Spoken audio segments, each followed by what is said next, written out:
Roche, village de 375 habitants, a encore ses artisans. Mais pour le café du matin, plus rien. On arrive devant le dernier bar qui était en activité à Roche, qui est fermé depuis 3 ans et qui n'a pas trouvé de repreneur. Alors, Didier Thévenet, avec ses collègues du conseil municipal, a décidé de postuler à l'expérimentation, avec un objectif: redonner du travail aux 10 chômeurs de longue durée.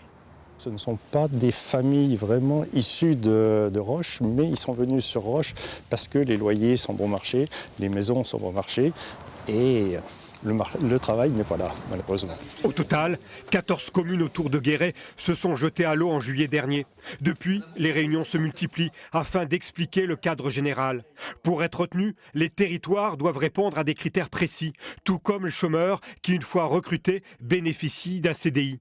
N'empêche que le parcours est semé d'embûches, d'autant plus que la candidature de la Creuse est soumise à l'application d'une nouvelle législation qui tarde à venir. Finalement, qu'est-ce qu'il y a à retenir ? Ils avaient envisagé de la déposer cet été.